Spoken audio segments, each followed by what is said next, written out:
So we finished up Vanity Fair, and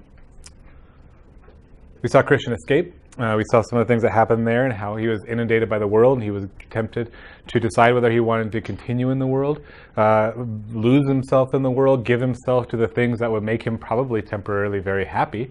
But both Christian and faithful decide to stand firm in the Lord. They stand firm for what they believe. They stand firm for their faith. They stand firm against this world to hold on to the Lord. And they're punished for it in many ways. They're beaten, they're imprisoned, and this world can't stand the fact that Christian and faithful were bringing a knowledge of eternity into this world. They had built their life out of temporary, they built their life out of temporal joys and pleasures, and all of a sudden Christian and faithful come and preach an eternal gospel that just nailed them, and so they had to get rid of them. And so we saw the trial, the mock trial. We saw faithful go to be with the Lord on the chariot, and we saw Christian escape in the end by the Lord's hand.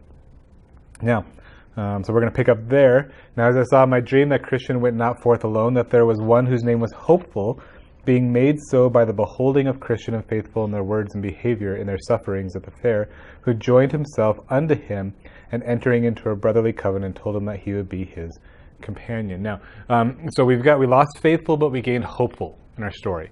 Now that's kind of an interesting change, because remember, this is an allegory. So what an allegory is different characteristics made personified. So here's Christian, and when he started off his walk, his companionship was with faithful. And he walked with faithful until he was attacked at Vanity Fair, and he was abused, and he was persecuted. And then faithfulness kind of drops away, and it becomes hopefulness. Does that make sense? So what's the difference between faithfulness and hopefulness? Maybe believing in something versus looking forward to something. Yeah, does that make sense? Faithfulness, when Christians started off, and maybe hopefully your testimony is something similar. When you first started off, you're believing in the Lord. He's your treasure. You're understanding it more. You're holding it for. For me, it was in college, and just coming out of college and standing fast in my faith and defending it against evolution, and I'm going to do this against this kind of thing. I'm battling it out and trying to be faithful. And then as you get older and as trials come and your faith starts to kind of get those edges, and you start to realize you're not actually getting more and more perfect, it just feels like you're kind of stuck. Well, you stop looking so much at how can I stand and who's my target, right? It's not that he wasn't there before, it's the focus. It's the desire for something greater than yourself that really becomes much more evident the longer you walk. And especially when you go through persecution, when you're getting tested, when the flames of all those trials start to kind of burn away the dross, what are you left with? Well, you either walk away or you keep going, because the target is so much better than anything you've had before. So we see that Bunyan's seeing faith, Christian's faith, sort of, if you will, evolving from just simple, I want to stand fast, to I'm aiming for something. I'm going after something. It's not that he's left faithfulness and he's become hopeful. You're talking about an emphasis as he gets older in his life, as he goes through more, as he walks through more and more trials. Does that make sense? So don't take it as Bunyan saying, oh, he was this way, now he's this way. He's just seeing an evolution of that. Okay. What's more is hopeful came to faith by beholding Christian and faithful and how they suffered. Does that make sense? When we went through Vanity Fair, we talked about this a little bit. Christian and faithful did not share the gospel, per se. They didn't stand on a street corner. They didn't hold a sign behind the goalposts. They didn't do anything like that. They just simply acted out their faith amongst the population. And what we see is hopeful watched, Bunyan says, he was made hopeful by beholding Christian and faithful in their words and behaviors in their sufferings at the fair.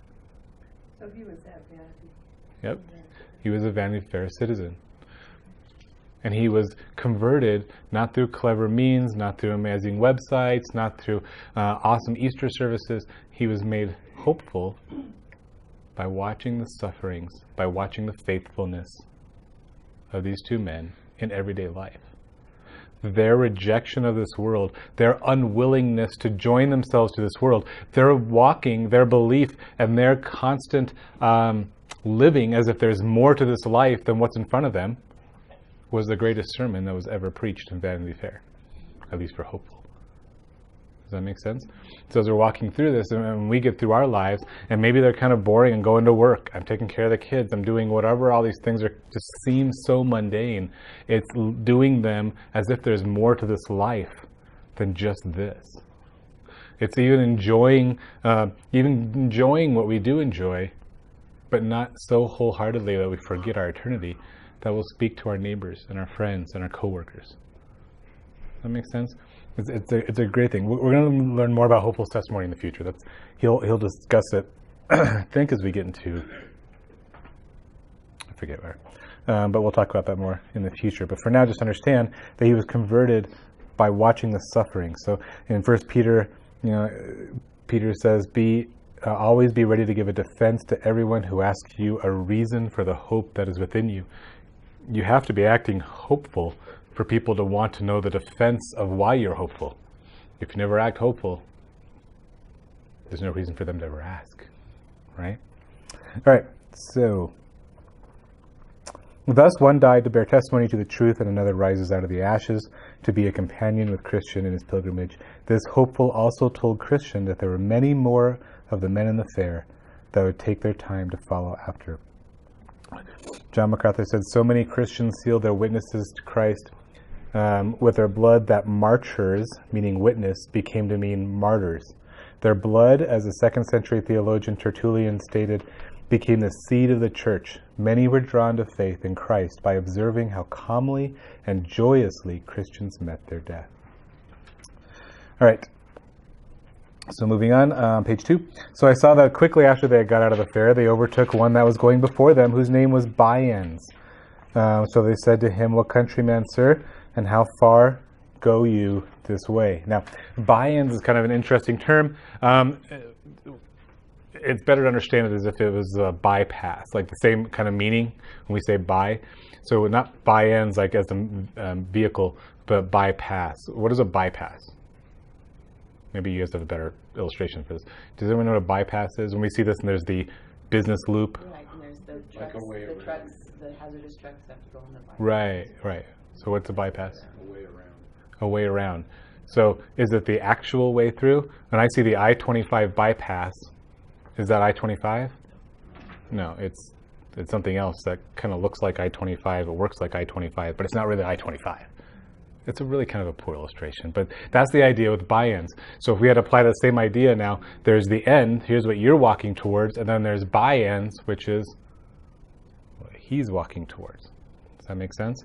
So that's Mr. Bians. Now, he told them that he said, what countryman, sir, and how far do you go this way? He told them that he came from this town of Fair Speech, and he was going to the celestial city, but he told them not his name.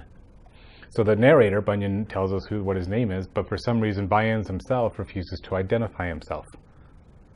Why would that little detail be interesting? Do you have another one of those sheets? Yep, Mike, can you grab one and pass it down? Thank you. Why would Bians not announce his name? Seeing that Mr. Bians is more appearance than actuality, unless he's not willing to give his honest self, to give his name, because he's not about honesty, but about appearance. Okay, he's about appearance. What else? Why would Bunyan make that detail? What's he trying to tell us about the character of this man? Trying to go around something. Exactly, he's trying to go around. He's got some ulterior motives. Yeah. Right? Ken Poole says a by-end is a subordinate end, most often rooted in private interest, secret purpose, or selfish advantage. By-ends represents the duplicity of openly following Christ and honoring God while truly living for self and seeking selfish gain. So part of it is appearance, but why else is by-ends not stating his name? He doesn't want to disclose who he really is. He doesn't want to disclose who he is? Deceit. Doesn't want to be held accountable to it. He's Okay. not changing anything about it. Accountable. What else? These are all good reasons. That's why Bunyan's he's trying to get us, when he doesn't give his name, what does Christian have to do? Press him for it. Press him. He has to be discerning. He has to start thinking about this. Why is this man missing some of the easy stuff? Why is he avoiding? Maybe he's deceitful. Maybe it's just about appearances. Maybe he's ashamed of who he is. Maybe he's trying to figure out who I am before he tells me who he is. Have you ever met something like that? They ask you a lot of questions, not because they're really interested in you, but because they want to make sure that they can somehow fall in with you. We see this a lot with high school kids. When we talk to our kids, getting them to stand up and be who they are, as opposed to just trying to be who their friends want them to be. That's a major battle, right? We all went through it when we were teenagers. That's hard to do. So we don't know why yet, but we know that he's not giving his name. But what we do know is, he said, where are you from? What's the countrymen? And where are you going? He told them that he is from the town of fair speech, and he was going to the celestial city. Okay? So we'll come back to fair speech. Who is this man? At least on the surface. He's a traveler. He's a professing believer. He says he's a Christian. I'm going to the celestial city. He's got the right end, right? But he's Bians. From fair speech, said Christian, is there any good that lives there? Bian said, yes, said Bians. I hope. Well, that's not the most resounding. I hope that there's something good in fair speech. So Christian kind of has a big reaction to fair speech. It's apparently not good. Christian said, pray, sir, what may I call you? Bian says, I am a stranger to you and you to me. If you be going this way, I shall be glad of your company. If not, I must be content. So did he answer the question again? Nope. He's purposely avoiding the question now, right? It wasn't before like he just didn't know. He says, I'm a stranger to you, you're a stranger to me. How about we just walk together? Okay. Kind of indicating we should just be content with who I am right here, and Let's just bygones be bygones, man. Let's just walk. We're all believers, right? We can all walk together because you're going to Celestial City, I'm going to Celestial City. Let's just all walk together to Celestial City. Hand in hand, follow the yellow brick road. We're good. Christian said, this town of fair speech I have heard of, and as I remember, they say it is a wealthy place. Now, it's funny that first Christian has this response, fair speech? Can anything good come from fair speech? And then after Bians is the calm one, all of a sudden Christian says, oh yeah, fair speech, yeah. And so you kind of see how he calmed down. So one of the characteristics of Christian is that over the top. Once he thinks he knows something, he's over the top believing it, right? Which is great when he had to fight Apollyon and didn't want to give in. Not so good now when he's got an assumption and he immediately puts Bians on the defensive. Okay? So he comes back and he says, fair speech, I have heard of. It's a wealthy place. Bian says, yes, I assure you it is. And I have very many rich kindred there. Now, fair speech. What comes to your mind with fair speech? It is a place, but what will the name indicate?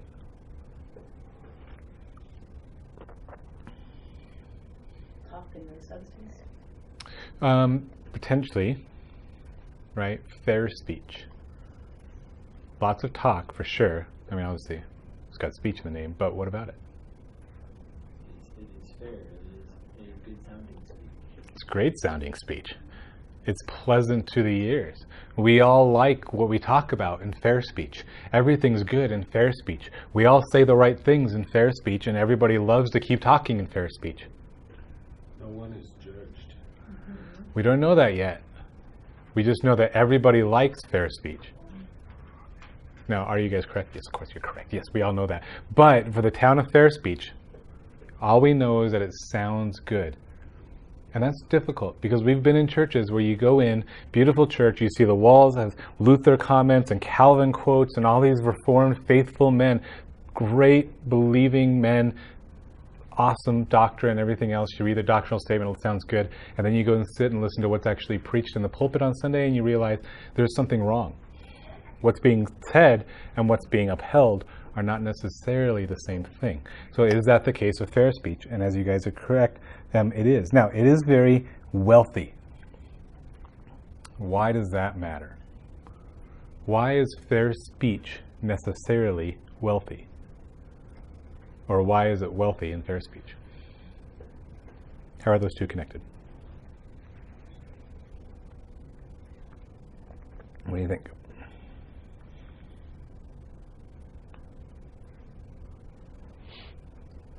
It's easier to go through the eye of a needle than, right? It's easier than a rich man to give up his wealth. Why is it? Why is the love of money so dangerous? It makes you believe that you are sufficient rather than God. Good. So wealth tends to encourage comfort. Once you're wealthy, is it easy to not become wealthy? If you're wondering, go read Job. How easy was it for Job to go from, I have a huge family, I have 1,000 goats and sheep and everything else, I'm the wealthiest man on this side of the planet, to I have nothing? What happened to him? He gets quite bitter. Okay? He's angry. He can't have. It's hard to deal with. So wealth why is wealth and fair speech connected? Because when you're wealthy, the thing you want to do is stay wealthy. And so what are the chances that you're going to ruffle feathers? What are the chances you're going to push things kind of hard? What are the chances that you're going to really seek the truth and possibly cause yourself to lose your wealth? So fair speech and the fact that it's wealthy make perfect sense, because the last thing they want to do is lose their wealth. So they talk about the right things in just the right way that everybody likes it and nobody's offended, so that nobody gets judged, and therefore I keep my wealth, you keep your wealth, everybody's happy, we all move on. That's fair speech. Rich and ruler becomes the Jesus. Mm-hmm. Can't leave. I've done these things all. What must I do to? I've done these things all my life. And Right. That's good. So what you have. I can't do that. So he walks away. So fair speech. All right, I have lots of kindred there. Who are they? Well, first, in particular, my Lord turnabout. Okay, so what's turnabout?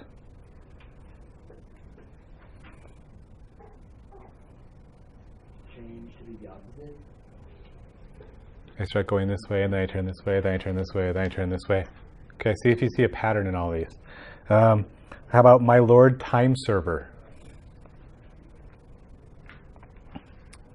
Time server is a little bit harder. This is the guy that kind of blows with the wind. He tests the direction and says, which way are we going? Okay, that's the way that I'm going to go too. Okay. He's my Lord fair speech, from whose ancestors the town took its name. Also Mr. Smooth Man. Mr. Smooth Man tells you what you want to hear. He's a good guy, right? Very smooth with his words. And then there's Mr. Facing Both Ways. That's my favorite. What does it mean to be facing both ways? Whatever you want him to be. Yeah, but keep going. We can hold opposing opinions at the same time. We find that. Yeah. He can hold two contradictory opinions and have no issues with that. Uh-huh. Yeah, talkative probably isn't too far away from this one, huh? Mr. Facing Both Ways. Mr. Anything. Anything goes. Anything goes. Yeah. What does he lack? Substance, conviction. He really doesn't care. I'm willing to go with whatever works for you. Okay? Hashtag love wins. And the parson of our parish, Mr. Two Tongues, was my mother's own brother by father's side. Okay? Now, this one is interesting. First of all, Mr. Two Tongues, that means he says one thing, but he'll say two different things. He'll do one thing, everything else. So he's Mr. Two Tongues, and he was mother's own brother, so he's the uncle who was the best man at his parents' wedding. Which is kind of an interesting fact. So what is that trying to tell us? We've ever heard the expression, the apple doesn't fall far from the tree? So what's being bred in fair speech? More of the same, right? Well connected. More of the same. Well connected, everybody loves each other, and everybody does the exact same thing because nobody wants to lose what they have. Now, this is also important though. He is the parson of our parish. Now, this is really interesting because Bunyan, he's growing up in the 1600s, he sees the wealth, but he also notices that a lot of the wealthy are not necessarily atheists.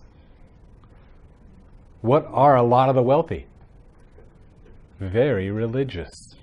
They have their church. They go religiously. They know what they're looking at. They have beautiful churches. They have lots of things going for them. They go to church. This is not a secular, let's leave it all behind and love our wealth. This is a town that has its wealth and puts a religious veneer on it so they can cover all their bases. So he's the pastor and parson of their town, Mr. Two Tongues. And to tell you the truth, I am become a gentleman of good quality, yet my great-grandfather was but a waterman, looking one way and rowing another, and I got most of my estate by the same occupation. Okay? So starts from the town, keeps going down. Great-grandfather was a rowman. He used to row a boat. He would look one way while rowing the other. So what ties all these people together?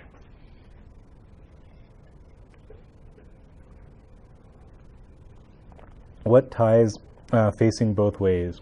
Mr. Two Tongues, Mr. Time Server. What do you think? Lack of direction.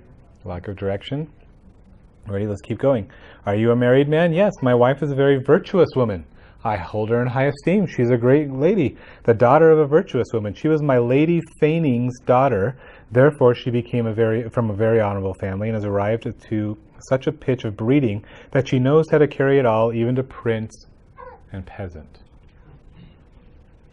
So what's being said about all these people? Remember, Bians. He's a professing believer. He sounds like he's going to the celestial city. It's hard not to like them initially because they will go with you. Yep, because They he are outwardly appearing good, generous, but kind. They are everyone is well connected in some way. of course. So they owe tribute to their tradition, to their... Yep. They give a lot of money to the church. They keep the church going. They shake the hands of the pastor. But Lady Feigning means pretending. Yeah. So there's a self-righteousness in the club. Absolutely, there's a self-righteousness. But what's more about these things? What is Bunyan trying to pull out? He looks one way while rowing another. It's very deceptive. Deceptive. I say one thing but do another, Mr. Two Tongues. I'm facing both ways. I'm Mr. Anything. Hypocritical. Very hypocritical. Why am I a hypocrite? Why am I a hypocrite? Because I want to say one thing and I want to do another. I want to make sure that I cover my bases. I want to make sure that I keep my wealth. I want to make sure that I get what I want while also keeping one foot into my fire insurance heaven policy. I want to make sure that I cover everything. I'm trying to be all things to all men in the wrong way. I'm trying to make sure that I never fall into any camp that would threaten what I desire while also trying to get what I most hope for. Does that make sense? They won't be one or the other. They won't just say I'm all about my money, but they also don't want to say I'm not about Christianity. They want to say I am a believer, but they also don't want to leave all their everything like the rich young ruler to follow Christ. Does that make sense? This is a city of hypocrites. Hypocrites because they don't want to lose their wealth. Hypocrites that are fully convinced that they're not hypocrites. That's the challenge. They really believe that they're not hypocrites. They firmly believe that they are religious people. Look, the parson of the town. We have a church. We have a pastor. He knows us all. We've got to be true because we are religious. Okay? Now, Bayans keeps talking. Probably should have stopped. It is true we somewhat differ in religion from those of the stricter sort. Yet, but in two small points. Now, what has he already done by saying this?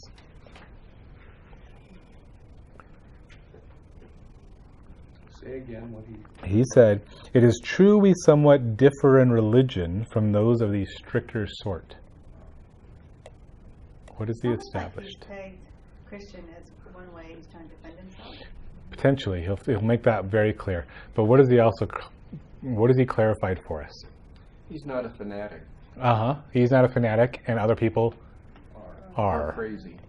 So now we have a question. Two questions. right? First question, who are you? And the second question is, who are the stricter sort? Okay? Buy-ins will help us. Yeah, but in two small points. First, we never strive against wind and tide. Secondly, we always are most zealous when religion goes in silver slippers. We love much to walk with him in the street if the sun shines and the people applaud him. All right. So the first question he says is, we never strive against wind and tide. Now, what do you think that means? They're not going to buck the system. Nope. We say, I'm swimming upstream, might be a more common expression for us. I don't want to go against any kind of challenge.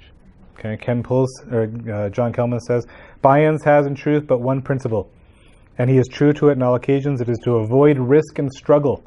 As for his faith, he evidently puts no confidence in it, for he stakes nothing upon it. Okay, so he's never going to go in a way that makes him uncomfortable. Okay, second, I love religion, and we're most zealous for religion when it goes in its silver slippers. We walk with it when it's in the streets, when he walks in the sunshine. So what does that mean? It's popular when it's wealthy, when it's rich. When it's popular. What does it mean to have silver slippers? Remember, this is silver spoon. This is a little bit different, right? Today you go down to Target and you can get the sequined. My daughter always used to get those little shiny, you can get the ruby slippers and everything else. But at that time, before you could just go down to Target and buy silver slippers for your kids, what would it mean for it to be wearing silver slippers? Very expensive. Royalty. This is the kind of stuff that only rich people could afford. So what do we like most when our religion looks like? When it's exalted. When it's got the pomp and the circumstance. When everybody sits in the street and says, oh, that's awesome. That's when I become most zealous, is what Buy-in says. We like it when it looks amazing. We like it when people are applauding it. We like it when everybody's going for it and saying, that is amazing. That's my religion. We are most zealous when religion is most popular. Make sense? When religion turns around, then it's trending up, see point one. I don't go for it when it's hard. Yeah? Sounds like a suburb of vanity. Yeah, not too far off. But we're seeing this, right? And we're going to continue to see this as we go on. We had vanity. Right before vanity, we had Apollyon, we had all these attacks. Then we come back from vanity, we meet with Buy-ins. Next we're going to meet with Demas. Then we're going to see the monument to Lot's wife. And then we're going to we have to get through Doubting Castle. We got to get through. So you're starting to see a pattern here with Bunyan. What is the Christian life about? Is it a faith journey? Or is it a battlefield? And you're trying to negotiate through this battlefield, trying to get from this end of the city of destruction all the way to the end of the celestial city. This isn't a journey. It's not a walk. It's not a saunter. This is a battle. And we have to fight it out. Otherwise, there's all these things, that's in Bunyan's picture, there's all these things that are going to destroy our faith before we can get to the end. That's why we have to rely on the strength of the Lord. He will get us through, but we have to go fight. That's Bunyan's picture. This is not a battle for the weak.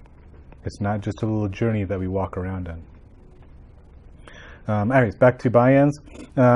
He says he's a follower. He has real interest, but, George B. Cheever says the motive is everything. It makes the man. The I single makes it a single-minded man. The I double makes a double-minded man. We want in all things an I single for the Lord, for his appropriation, for his glory. And this is the precious motive that excluded every other, or keeps every other subordinate and turns everything to gold. So basically the stricter sort then is those people that they refuse to budge. They are dedicated to Christ. They want to stay. So now we know who he is, and now we know who his stricter sort is. Okay? So the stricter sort, if we were to flip over these two ideas, one is, do they go against wind and tide? Always. They refuse to compromise. And second, what about when religion is not so great to look at? What if it's in the poor end of the town? What if it's just in this little building in the middle of a busy business complex where it's not necessarily exalted by the community? What happens when you're getting made fun of because you're out ministering and all the kids are laughing at you on the college campus? That's the kind of religion of the stricter sort continuing. Okay? Page 7. So then Christian stepped a little aside to his fellow hopeful, saying, it runs in my mind that this one by-ends for fair speech. For it be he, we have a very knave in our company, a deceitful man, as dwelleth in all these parts. Then said hopeful, ask him. Methinks he should not be ashamed of his name. So Christian came up with him again and said, Sir, you talk as if you knew something more than all the world doth. And if I take not my mark amiss, I deem I have a half a guess of you. Is not your name Mr. By-ends of fair speech? By-ends says, This is not my name, but indeed it is a nickname that is given me by some that cannot abide me. And I must be content to bear it as a reproach, as other good men have borne theirs before me. Now that's actually pretty funny in a lot of ways. It shouldn't be, but it is. Okay? So by-ends, finally they figure out who he is because he's talking like he knew everything about religion. He's determining how religion ought to be appearing, right? So Christian says, I think he's a pretender. Let's go ask him, who are you? That's not my name. It's what people call me. And why do they call me this? Because they don't like me, so therefore they give me a rude name. And for my part, what do I have to do? I have to endure the persecution. It's so unfair. Isn't he such a humble man to deal with such unfair criticism? He looks at it as if it's a cross he has to bear for his faith. He thinks this is persecution. People pointing out his life and the things that are inconsistent, he views as persecution. He considers judgment persecution. Okay? So he has to bear his cross of his, just so unfair. Just makes you want to cry, doesn't it? So Christian says, but did you never give an occasion to men to call you by this name? By-ends says, never, never. The worst I ever did was give them an occasion to give me this name, was that I always had the luck to jump in my judgment with the present way of times, whatever it was, and my chance was to get thereby. But if things are thus cast upon me, let me count them a blessing. But let not the malicious load me, therefore, with reproach. This is really, really clever. Okay? Because think about what he just said. So Christian says, well, wait a second. I mean, I get the nickname, but did anyone ever actually, is there a reason why they're calling you this? He says, no, I never did anything. I mean, I just had the luck to adjust my approach to religion to go with the main times. Now remember, if you remember the history of the time, it helps kind of to understand what he's going for. Bunyan lived right in the middle of the English Civil War. He was actually part of Cromwell's army. During the early 1600s, we went from Charles I being overthrown, Cromwell taking up, and then Charles II coming back. That all happened in Bunyan's time. So there's all kinds of upheaval, government upheaval, changes in government, systems of government. We're talking kings to parliament, back to kings. We're talking religion that went from a possibility of turning to the Catholic Church to Cromwell all of a sudden instituting Protestant religion all over. But Cromwell, if you ever read English history, Cromwell was an interesting guy. He was a little bit different than we might think. And then they come back and all of a sudden they want Charles II back, and so they bring him across the shore, bringing on another war. So you can just see this up and down, up and down, up and down. Religion changing, government changing, society changing, cultural norms changing. And all By-ends says was, I always had the luck to jump in my judgment with the present way of times. So did he purposely change his attitude? At least in his own mind? No. He just said, wait, here's the argument. The argument now is we should all believe in Charles I. Well, no, guys, that was a bad assumption. Really, it'd be better to understand this as we should all be with Cromwell. All right. And then, you know what? Given the opportunities, I think we should really think about the new teaching that we should be with Charles II. Do you see how everything always changes? And so in his mind, he's getting presented with arguments, with convincing arguments that he should go this way, and then he should go this way. But what do those convincing arguments always align with? Popular public opinion. The thing that's going to keep him in his wealth. Right? He's not jumping ship just to say he jumped ship. He's jumping ship to be able to stay with the times. But in his mind, it's always because somebody gave him another opportunity. Somebody gave him another argument. Yeah, he thinks he's refining his theology. He thinks he's refining his discernment. Does that make sense? He always had the luck, and he's always on the front end. So he never actually had to go against the wind and tide because he always changed just as society changed. Isn't that lucky? It's amazing. It's amazing, right? But if things are thus cast upon me, let me count them a blessing. So what is he saying there? That is actually indicting. What did he just say?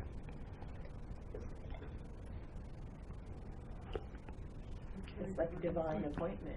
They're divine. So if these things are cast upon me, I'm not changing. God's just putting these things into my life. He's the one ordaining these new teachings. He's the one ordaining my evolution of discernment. Therefore, they are a blessing from God. Should I argue with a blessing that I have from God? Do you see where he's going with this? But let not the malicious load me therefore with reproach. Don't you see? It's God teaching me these things. It's God showing me in my life. It's God leading me down these paths. So they are a blessing. And if you're going to argue with me, then you have to argue with the fact that it's God's blessing in my life. You can't be jealous of me just because God helped me out. It's what God's doing in my life. It's what God's showing me in my life. Don't you see that? You're judging what God is doing. Do you see how he's cleverly defending himself? Not only has he not said that he actually, because there's no conviction in this man, he's not saying he believes it, but he's also saying this is what God is doing in my life. So where does that put you if you start to criticize him? You're opposing God. You're opposing God. Do you see how this works? Do you see how this hypocrisy is being justified in his mind? Bunyan nailed it. He nailed the idea of how the rich can work, how we can get so full of ourselves, so self-righteous, so caught up in our own minds that we actually justify the very things that biblically don't hold water. But he is completely and in all ways wholeheartedly believing in this. He's deluded. Christian says this, page 9. I thought indeed that you were the man that I heard of, and I tell you what I think. I fear this name belongs to you more properly than you are willing we should think it doth. Now, first of all, when he says that, what is Christian doing? Which side of the spectrum does he end up in? The stricter side. Not in fair speech. And he's confronting him. He's confronting him. First lesson, what do we do when we find a professing believer who has an obviously wrong, not a subtly wrong, right? Not a conscience issue. This man is biblically incorrect. Do we just fade away and say, agree to disagree? Nope. Christian stands up and he says, I don't think this is wrong. Bunyan says, well, if you will thus imagine, I cannot help it. You shall find me a fair company keeper, and if you shall admit me as your associate.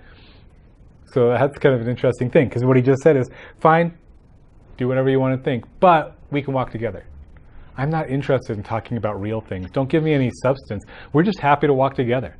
We can be different. We can be different. Now remember, Bunyan's also, and this is important, Bunyan's is all about connections. I want to have everybody on my side. I want everybody to think great of me. So I like you because you're religious. And so when those times come when I want to feel more religious, I have my religious friends over here that I can talk about. And those times when I want to get a little bit more wealth, I got my business contacts. This guy's LinkedIn list is enormous, right? And they're from all walks of life. He loves to be able to point out who he's connected with. And so he doesn't really care what you believe, what I believe, and how those things, who's right. What I care about is, do I have all the connections?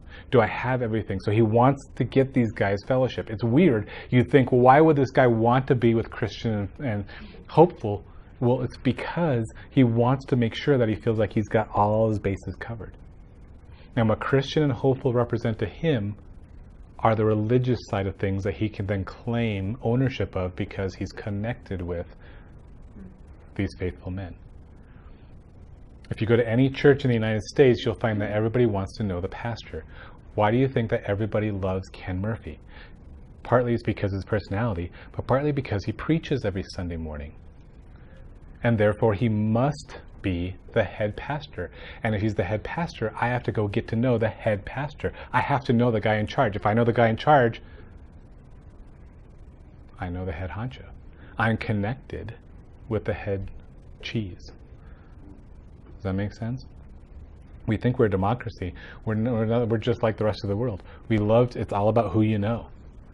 And who you know determines who you are. Too often.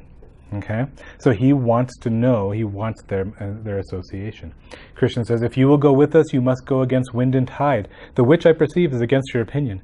You must also own religion in his rags as well as in his silver slippers, and stand by him too when abound in irons as well as when he walketh the streets with applause. So Christian's saying, we're that stricter sort that you said you don't like. Bayan said, you must not impose nor lord it over my faith. Leave me to my liberty and let me go with you. Now, the first thing he said is what? In our modern parlance, don't judge me. You keep your conscience to yourself and let me have mine. You have your liberty, I have my liberty. Liberty is not necessarily, remember, liberty, there's a lot of liberty in the Bible. And there's some truths in the Bible that you can't leave. And he wants to basically say, any truth is liberty. Don't push your truth on me. I have my own. But the second part is harder. Let me go with you. I don't want to believe what you want to believe, but I do want to be associated with you. I want to walk with you. I want to say that I'm from John MacArthur's church, even if I don't believe what John MacArthur says. I want to say I'm with John Piper and I read all his books, even though I don't care anything about what he writes.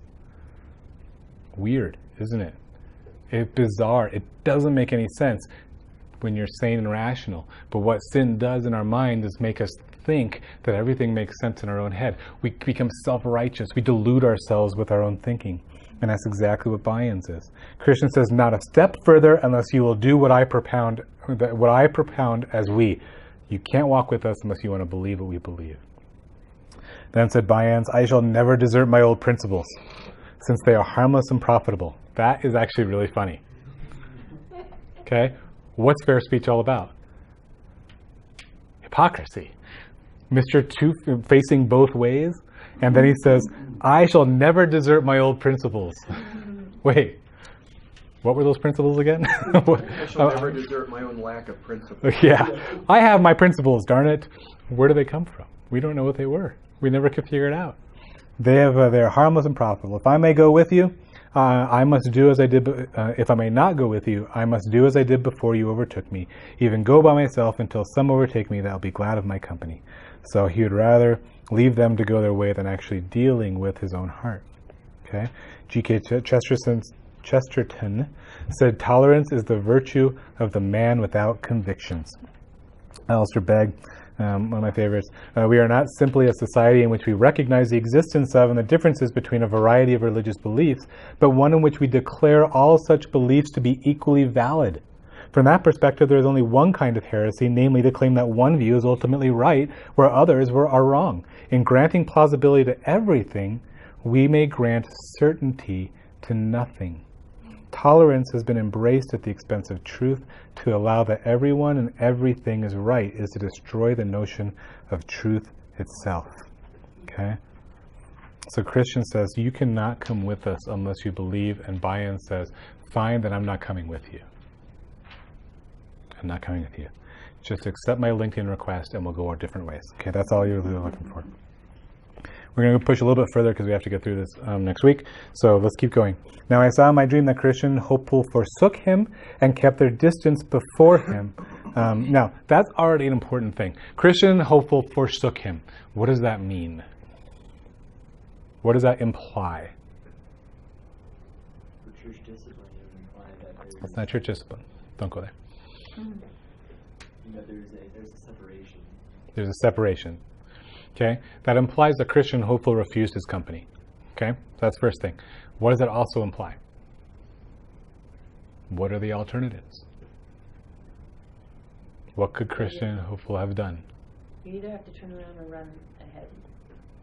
Right? Or walk with them and try to maybe evangelize them or something. they could have sat there with him. They could have shared the gospel with him. They could have sat there and kept working with him and sharing with him and everything else. But they forsook him.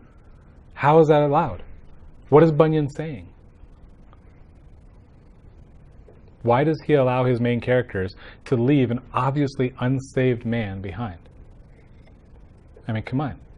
No child left behind. How can we leave this man behind? It's not a lack of gospel that he needs. Sort of. Does he need the gospel? Well, you need the gospel, but it's not like he's lacking information. He's not lacking information, so therefore, what is he? It's the one thing that Jesus always came down hard upon. And it's not the last time we're going to see the same attitude. Pharisees. Because what were the Pharisees, if you had to summarize it? They were fake. They were fake. They were fake, but the problem with fakeness is they knew what they should be, but they didn't want to be it. And they were corrupting the people. And they were sharing it. And they were happily sharing it with others and applauding when other people did the same thing, right? So here's By-ins who knows the truth. He goes to church, he hears the Bible, and yet he willingly lives in ignorance. That's the end of evangelism. Yeah. So it's the difference between confusion and conviction to the wrong thing. Right, we're going to see this a lot more, and this is really going to get played out a lot when we meet ignorance. Ignorance is a big deal in this book. And we're going to meet him in a few, well, we have still a little while. But he is the big deal in this book. He is almost one of the main characters in the wrong way, and it's because he represents all religious society, okay, in which Bunyan lived within a religious society. So By-ins, they leave him behind because they realize that this man wants to live in ignorance. It's not that he doesn't understand. It's not that he needs the gospel and doesn't have it. It's not that he's on the edge of confusion. It's that he is not interested in being faithful. And so Christian and hopeful say, see ya. Just like Jesus never came and shared the gospel with the Pharisees, he pointed out their problem and invited them to come to him, but that was it. He never spent time with them. He never tried to deal with them. He didn't come to them like he came to the prostitutes and the tax collectors and held out his hand. With the Pharisees, it was believe in me. Basically, do what you know is right or get out. So it's at some point that we have to rely on the Lord to tell us when someone is intentionally evil. Right. In the presence of facts that they know. When they know biblical truth and they're rejecting it, that's where your evangelism starts to change. Versus innocent ignorance. Right. It's one thing when you want to strive with somebody that's trying to understand. Right. It's another thing when they know they understand and they've rejected it. Now the worry is that their rejections are going to start getting associated with you, either just by association, or it's going to be worse. You're going to start listening to what they have to say and adopting it. Okay? So that was one of the issues with Talkative, for example. People watched what Talkative did, and they started doing what he did because he seems so smart, he seems so bright, he seems to know his theology, and he acts this way. That means it's okay for me to act that way too, as long as I have my theology correct. So they forsook him. But looking back, they saw 3 men following Mr. By-ins, and behold, as they came up with him, he made them a very low conge. That's a very low bow. So if he makes them a very low bow, they also gave him a compliment. What are these 3 people doing? We'll introduce them in a second. What does that tell you about these guys? They're all in the swamp together. They're all in the swamp together, and even more so, they love each other. They respect each other. They compliment each other. I love what you're doing. I love the way you think. Oh man, it's just, don't you love it when we all think the same way and we're all unified? And it's just so great, isn't it? When the church is unified together and we all go to the same church and we all think the same thing. And wasn't that a great sermon from the pastor? Yep, that was great. We all love it. I love it. It's great. And if you have no truth, it makes it a lot easier to love everybody. So these guys have a great respect for each other. The men's names are Mr. Hold the World, Mr. Money Love, and Mr. Save All. Okay? So Mr. Hold the World, we just probably came out of Vanity Fair too. What is Mr. Hold the World all about?